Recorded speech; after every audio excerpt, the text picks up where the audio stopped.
સુરેન્દ્રનગર જિલ્લાના ચોટીલા પાસે આવેલ સાંગાણી ગામ નજીક કોંગ્રેસ પાર્ટીની ન્યાય યાત્રા દરમિયાન એક શાળાની તિરંગા યાત્રા પણ ત્યાં આવી પહોંચી હતી, જેમાં બાળકોએ પહેરેલા ટી-શર્ટ પર જે ફોટો પ્રિન્ટ થયેલ હતો તેને લઈ વિવાદ સર્જાતા શાળાના આચાર્ય દ્વારા કુલ 5 અને અન્ય લોકો વિરુદ્ધ ફરિયાદ નોંધવામાં આવી હતી। સાહેબ, આજે જે ઘટના બની એક પૂર્વ ધારાસભ્ય ઉપર પણ એફઆઈઆર દાખલ કરી છે, શું કહેશો આ ઘટનાનો ક્રમ શું છે આખો? હાલમાં સુરેન્દ્રનગર જિલ્લામાં ચોટીલા પાસે આવેલા સાંગાણી ગામ નજીક જે કોંગ્રેસ પાર્ટી છે એમના દ્વારા એક ન્યાય યાત્રાનું આયોજન કરેલું હતું। યાત્રા દરમિયાન સ્કૂલના બાળકો જે છે એ બાળકો અને શાળાના શિક્ષકો અને આચાર્ય તમામ લોકો એક તિરંગા રેલીનું આયોજન કરેલું હતું। જ્યારે આ બંને રેલી અને યાત્રા સામસામે આવી એ દરમિયાન બાળકોએ પહેરેલા એક ટી-શર્ટ બાબતે વાંધો ઉઠાવી અને આજે પક્ષના જે અલગ અલગ હોદ્દેદારો જે હતા એમણે વાંધો ઉઠાવેલો હતો અને એમની સાથે જીવાજોડી કરી અને બાળકોને જ્યાં રસ્તામાંથી જવાથી અટકાવેલા હતા। આ ઉપરાંત જે પણ શાળાના આચાર્ય છે અને એમનો જે સ્ટાફ છે એમની સાથે ગેરવર્તણૂક થઈ હતી અને ટી-શર્ટ કેમ આ પ્રકારના પહેરાવો છો અને એમાં એક સ્પેસિફિક ક્રાંતિકારી જે છે એમનો ફોટો તમે કેમ લગાડેલો છે, આ વૈચારિક બાબતે એમને બોલાચાલી થયેલી હતી। તો આ બાબતને ધ્યાને લઈ અને જે શાળાના આચાર્ય છે કલ્પેશભાઈ મનસુખભાઈ ચૌહાણ આમના દ્વારા પોલીસ સ્ટેશન આવી અને સમગ્ર બનાવ બાબતે પોતાની ફરિયાદ જે છે એ નોંધાવવામાં આવી છે અને BNSની કલમ 197C અને D, 126(2), 189(2), 352, 353(2) અને 221 ફરજમાં રૂકાવટ સહિતના તમામ કલમો અને અલગ અલગ જે પણ કમ્યુનિટીઝ હોય જેની અલગ અલગ માન્યતાઓ હોય એમની વચ્ચે વૈમનસ્ય ઊભું કરવા બાબતેની જે ફરિયાદ જે છે એ ચોટીલા પોલીસ સ્ટેશનમાં દાખલ કરવામાં આવી છે। આ ગુનામાં ટોટલ હાલ 5 આરોપી અને અન્ય એમની સાથેના જે પણ વ્યક્તિઓ હતા એમના વિરુદ્ધ ગુનો દાખલ થયો છે।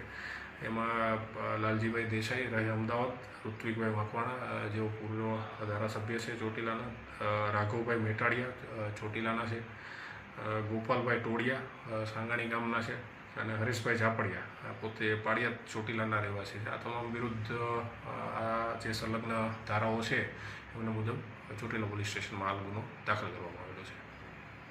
પૂછવું છે, ગાંધી બાપુની હત્યામાં જેણે ષડયંત્ર કર્યું હતું એ સાવરકરના ટી-શર્ટ પહેરાવીને અત્યારે સાંગાણી સ્કૂલના શિક્ષકો અને આચાર્યો બધા વિદ્યાર્થીઓને પહેરાવ્યું છે। વિદ્યાર્થીઓ, મારે તમને પૂછવું છે, ગાંધી બાપુના હત્યામાં જેનું નામ ષડયંત્રકારી તરીકે હોય એમનું ટી-શર્ટ આપણે પહેરાય? ટી-શર્ટ પહેરવું જોઈએ એવું? આ મુદ્દો છે। ક્યાં છે આચાર્ય?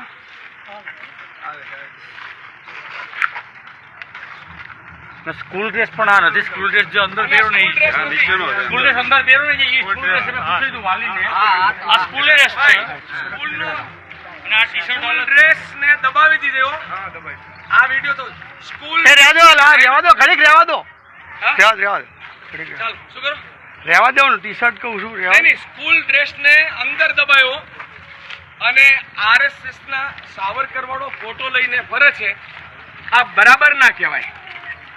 એટલે તમે આ વિડીયો છે એ તમે લોકોએ તમારી રીતે નક્કી કરવાનું બેટાઓ કે આપણે ગાંધી બાપુને પહેરીને નીકળશું કે સાવરકરને પહેરીને નીકળશું? આપણે ગાંધી બાપુને પહેરીને નીકળવાનું કે સાવરકરને?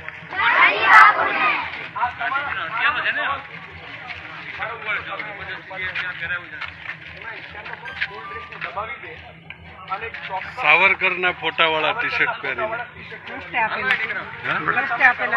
ગમે પણ એનો ડ્રેસ સ્કૂલનો ડ્રેસ આજે યાત્રા સાવરકર ભેગું ગુજરાતી ગાંધી બાપુની હત્યા જેણે કરી એના ટી-શર્ટ આપણા નાના શરમ નથી આવતી તમને? ગાંધીના હત્યામાં સાજિશમાં જે વ્યક્તિ હતો સાવરકર એના ટી-શર્ટ પહેરાવીને તમે છોકરાઓને ફેરવો છો? અરે દાતા, હું કાલ તમને નથુરામ ગોડસેનું ટી-શર્ટ આપું, કાલ તમને હું દાઉદનું આપું, પહેરાવી દેશો?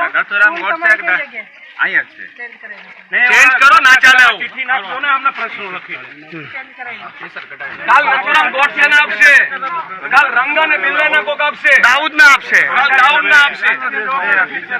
એટલે આવી રીતના સાવરકર ના ટી શર્ટ પહેરાવીને આઝાદીને બદનામ ના કરો. ઇમરાનભાઈ એસએમસી કમિટી ચેન્જ કરજો. એસએમસી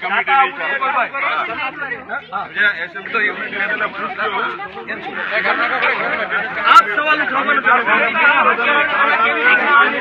ગાંધીજી સરદાર પટેલ આપણે બોલો મહાત્મા ગાંધી જિંદાબાદ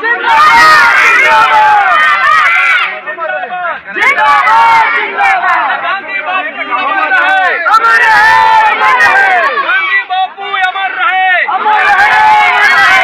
મહાત્મા ગાંધી અમર રહે. અલે સરદાર પટેલ ને ભૂલી ગયા, સરદાર પટેલ ને ભૂલી ગયા, તમે સાવરકર ને મોટા કરો છો, ગાંધીજીના હત્યારાને મોટા કરો છો, સરદાર પટેલ ને ભૂલી ગયા, બાબા સાહેબ ને ભૂલી ગયા. અને તમે ગાંધીજીના હત્યારાને તમે અને જે અંગ્રેજોને પેન્શનખોર છે એમને તમે અત્યારે મોટા કરો છો. આ ટી શર્ટ કાઢી નાખો, કાઢી નાખો, કાઢી નાખો. લોકશાહી છે, ગમે આપે ગમે પહેરીને લે, ઓલું સ્કૂલ ડ્રેસ સિવાય